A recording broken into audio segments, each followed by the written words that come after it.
Opinions and stories around the game we love, told by your favorite storytellers. Stay up to date with all things cricket. Subscribe to Cricbuzz's YouTube channel and press that bell icon now. Would you trade Rohit Sharma's longevity for these kinds of innings? Because Rohit Sharma's, of course, those strike rates are very nice. I mean, 16 of 28, 13 of 21, 21 of 13 rather.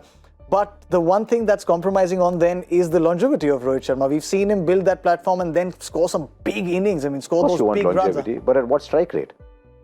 That is 28 of 16. Yeah. So if he's giving you 60 or 45, if that's what you want.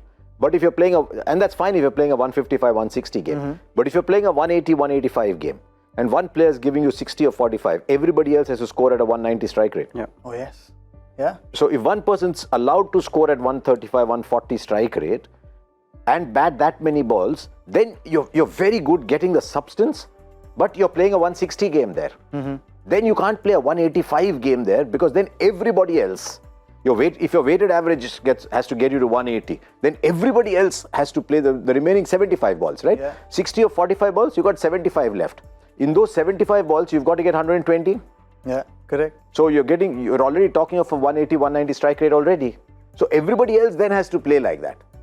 So that is what happens with the 60 or 45 anchor in a T20 game. Yeah. Excellent in a 160 game, but little dangerous in a 180, 190 game. Yeah, but exactly what we were talking about. So you cannot have 1, 2 and 3 playing with the same run rate or same strike rate we are talking about. If it's like, I don't mind they're playing at 190 strike at everyone, but you can't have everyone playing at 125. Yeah. You know, that's when the pressure comes in, and then you will get scores like 145, 150, and those will not be winning scores. Those will just be a recovery score which has happened. So that's when approach has been changed. The game is changing. I don't think there is anything wrong in maybe the way Indian team is approaching the inning. If you look at, everyone is going hard and they are adapting to situation as well. And you have your best batter in Virat Kohli who can adapt to situation. Yeah, absolutely. That's why that is what allowing KL Rahul and Rohit Sharma to play the way they are playing, and that's how they should be playing. I mean, imagine once they go to World Cup semi-final and Rohit Sharma and KL Rahul playing till 10th over and you are 100 for no loss. Yeah. And then score becomes 190, 200 on those grounds. I mean, if you got a Russell, a Pollard, DK in form, those kind of finishers, you're saying, I'll give you 70 in the last 5. Or you're fairly confident on that track, 70 in 6 overs, 5 pitch overs. You can get 70 in the last 6 overs. Then you can still have somebody playing like that. But now you get into a situation where you have to get 70 in 6. Yeah.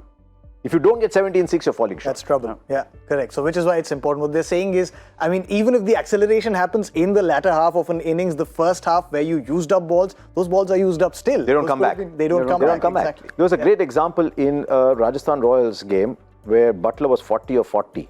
Yeah. And I think finished 85 of 60. Right? 85 of 60 means you're playing a 170 game, right? Half the balls he's taken to score 85.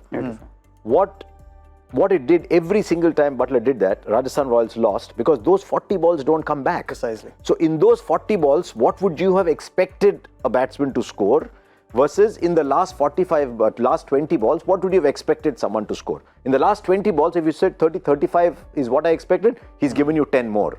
But in those 40 balls, therefore, if you would have got 60 out of those 40, you're actually ending up 10 short. Those balls don't come back to you. And on same conversation, if you have played 40 of 40, that means someone else at the other end has to take more chances. Yes. And there are more chances of getting out, more risk. I mean, because you are just taking singles and playing at 100 strike rate, someone has to still play shots, and maybe someone else will have to play shots which is not his strength, and that's when you lose wickets also. Yeah, so this approach has to be sustainable, and the one thing that was evident in that graphic there as well, especially in the last game, we saw first Rohit Sharma get out 5.1, and I think 6.1 is when KL Rahul got out. So then there you've got to, I think, perhaps just take the foot off the gas just a little bit once that wicket is personally, I was just quite disappointed with the way KL Rahul played that shot on a first ball after 6th over. Yeah. So if you look at prior to that, he had played from 5.3, 5.4, 5 and 6. They were all defensive shots. because that means they knew that we've got our runs in first 6 overs. Okay. We are Target 62 achieved. for one, targets achieved. Let's try and build up for a couple of overs. Let's try and just knock it around. But instead of that, they just went for a big shot straight away when the wicket had fallen in that over also. Yeah. So wickets are important. Your run rate will dictated by how many wickets there are in hand and how set you are. So that's when sometimes when wicket falls, it won't be a bad idea to just play down 1 over. And that 1 over, if you're trying to get set, I'm not saying play 5 dot balls. Yeah. But that with the new batsman comes in, he has to have an ability to get set by playing singles, so that you are not putting pressure on other player as well.